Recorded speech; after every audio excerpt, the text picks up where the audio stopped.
Café com Política. Bruno Silva, cientista político, aqui com a gente para ajudar a analisar também esses novos contextos em relação à licitação do transporte, que é um problema que a gente traz aí com informações técnicas, mas a gente tem políticas, questão de gestão por trás desses sucessivos atrasos também, hein, Bruno? Bom dia, Sandra, bom dia, Felipe Pereira, aos nossos queridos ouvintes também. Um drama, né? Um drama. Ontem a gente falava aqui justamente sobre o transporte coletivo, os desafios para ele, né? A gente ainda falava em tarifa zero.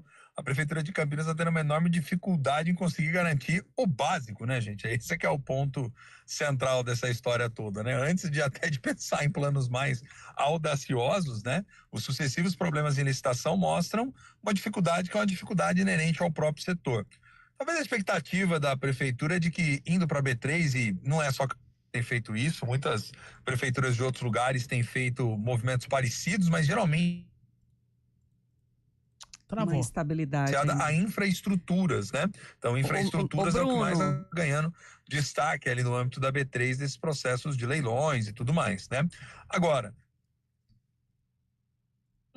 um desejo, uma busca para ver se viabiliza o edital, mas assim, aquela história, prevejo mais dificuldades do que necessariamente facilidades em meio agora a essa possível solução que tenta ser pensada para resolver um problema que já é um problema crônico do transporte, né? Porque ao mesmo tempo que há exigências da frente de você modernizar o sistema de transporte, trazer veículos mais novos, né?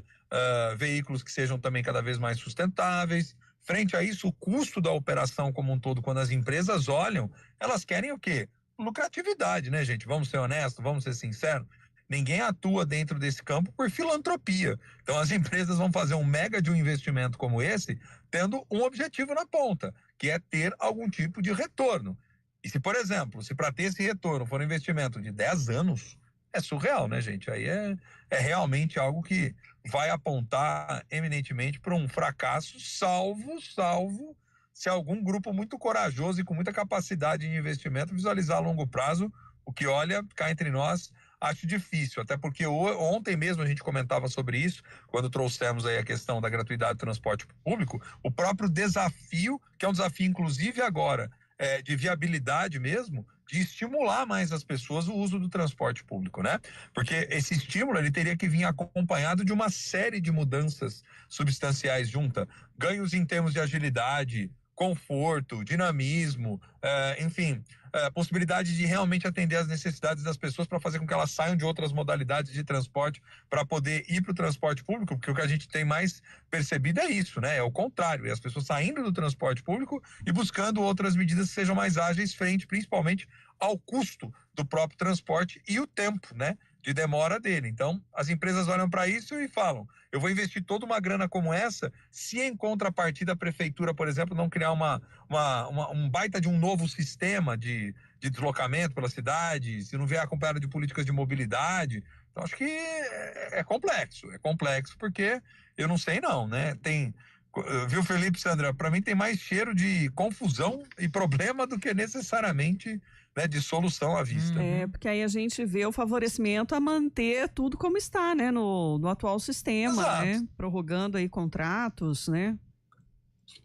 Sim, exato, porque assim, em tese, o que a B3 poderia oferecer? Ampliar a quantidade de jogadores dessa história toda, garantindo uma certa confiança, transparência e tal. Só que isso poderia vir a atrair grupos que são grupos maiores, vamos dizer assim, em detrimento de grupos que são grupos mais locais ou grupos mais regionalizados, né, enfim, que já tem ali expertise principalmente nas disputas de processos licitatórios. Mas, eu confesso, fico mais com o pé atrás do que necessariamente com otimismo de que isso possa realmente ser a solução de todos os problemas relacionados a essa novela envolvendo transporte público.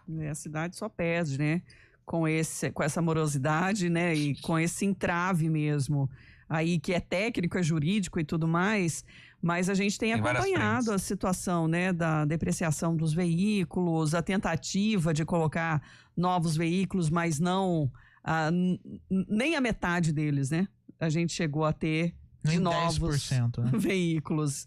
Então, olha isso, né? Vai comprometendo todo o sistema e desencorajando as empresas, como você diz, né? Porque se for para ter lucro só daqui 10 anos, tem que valer muito a pena um contrato de 15, né? Fica... E, gente, e assim, é o tipo de área que você já entra, vamos falar assim, ó, imagina uma situação hipotética, querido ouvinte. Felipe Pereira é dono da empresa, ele vai lá para arrematar o leilão. Ele já arremata na expectativa de falar assim, deixa eu ver quanto que o prefeito vai anunciar de subsídio para o próximo ano, para poder manter a operação estável e eu também receber, porque é isso que vai acabar acontecendo em termos práticos, né? Você fica na expectativa de como o poder público depois vai dar outras respostas para poder manter a operação viável, porque senão o que acontece? A empresa vai lá, arremata, aí ela arremata por um determinado valor e a via de regra é aquele que apresentar o valor mais baixo para o município, né? Então aí o que acontece? Você começa...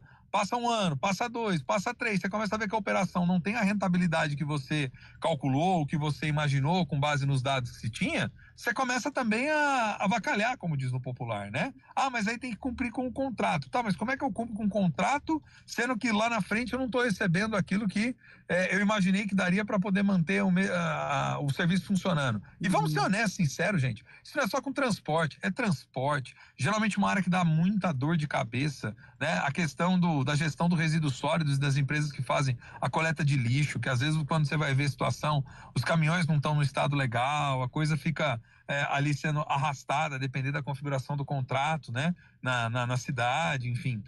E outras tantas coisas, obras e por aí vai. Então acho que assim, é difícil, não é fácil a resolução do problema. A prefeitura nitidamente está enfrentando muitas dificuldades em conseguir atrair as empresas com base nos formatos que estão sendo feitos. Por isso, talvez, a solução apontada pelos gestores foi buscar a consultoria, né, com essa perspectiva de repente, destravar, ampliando ali as negociações e usando também da expertise da B3, mas não sei. Acho que vai ser bem difícil de acordo com o que a gente tem até aqui, viu? Outro assunto, a Câmara de Vereadores de Campinas vota hoje em definitivo 2 projetos estratégicos do Executivo que mexem com o ambiente urbano e o ambiente de negócios da cidade. O primeiro, o projeto de lei complementar que atualiza a legislação sobre a concessão de alvarás e cria o certificado de licenciamento integrado pelo Sistema Estadual Via Rápida Empresa. Essa proposta, ela substitui normas antigas, promete simplificar o licenciamento ao integrar órgãos como Vigilância Sanitária, CETESB, o próprio Corpo de Bombeiros. E a meta oficial é, sim, tentar desburocratizar, dar mais segurança jurídica aos empreendedores, mas na prática, especialistas alertam que a simplificação não pode comprometer a fiscalização de impacto ambiental e sanitário. Pontos sensíveis, né, Bruno? Na verdade, você deveria fazer o contrário, né? Diante de um projeto como esse. Até entendo o projeto do ponto de vista da sua concepção e da pressão que tem, principalmente para aqueles que tentam fazer as aberturas das empresas, manterem regularizadas e tudo mais, para você poder ter o alvará ali de modo mais rápido. Porque cá entre nós, prefeitura é burocrático, né, gente? Vamos falar a verdade. Quem tem empresa sabe do outro lado do quanto é complicado tudo isso também e o quanto é necessário medidas de desburocratização que podem ganhar em termos de agilidade. É menos aquela coisa do cara-crachá e do carimbaço, né? Que às vezes demora uma vida para sair o carimbo lá, né?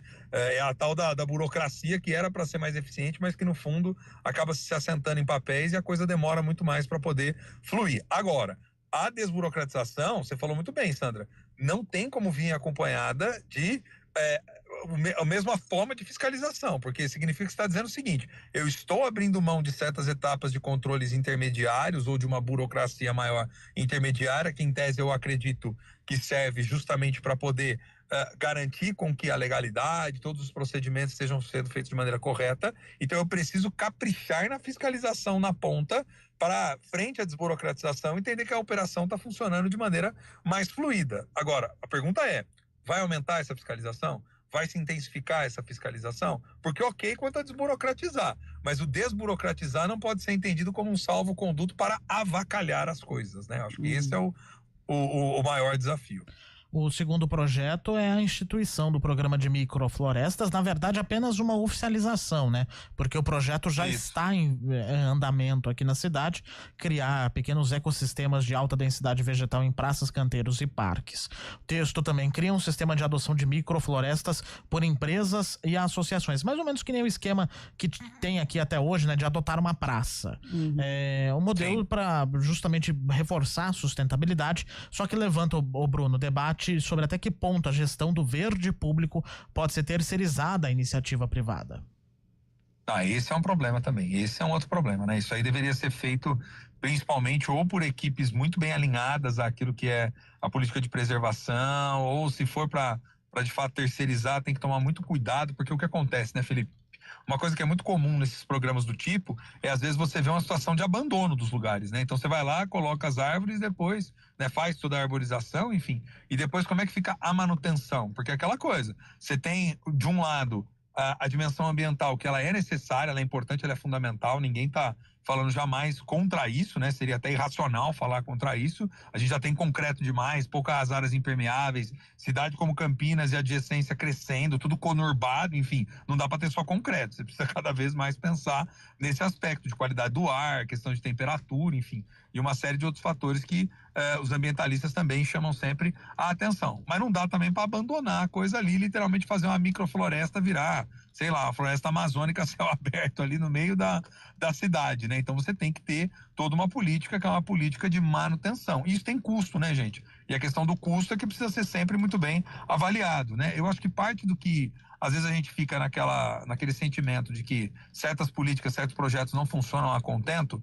é porque tem um esforço muito grande para poder aprovar, para poder chamar atenção, dizer, olha, estamos fazendo diferente. Mas depois a manutenção das políticas é que tem deixado a desejar, né?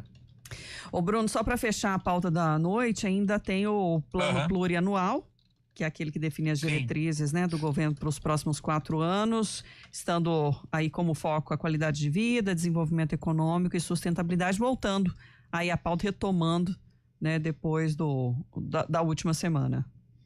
Sim, depois, e também acho que sem muitas novidades aqui nessa frente, né? A gente até estava com aquelas pressões e expectativas quanto à participação popular. Eu cheguei até a acompanhar um pedaço lá das audiências, enfim, vendo aqui também, mas acho que assim, viu, Sandra, Felipe, ouvinte, sem grandes cavalos de pau, né, nesse sentido, né? Acho que dentro daquilo do que era a lógica do previsto e dado a base e a força também do Dário ali dentro da Câmara, uma tendência de aprovação sem muitas novidades. Bruno, amanhã de volta aqui para fazer esse monitoramento, né, e debater junto com os nossos ouvintes também os assuntos envolvendo a política regional. Até lá. Combinado, gente. Um abraço forte para você, Sandra, Felipe, queridos ouvintes. Vamos ficar de olho e acompanhar esses desdobramentos aí, essa coisa da licitação, né, ou do leilão, enfim, como vai ser agora na B3, ficar bastante de olho, que é bem interessante também. Valeu, Bruno, até amanhã. Até, gente.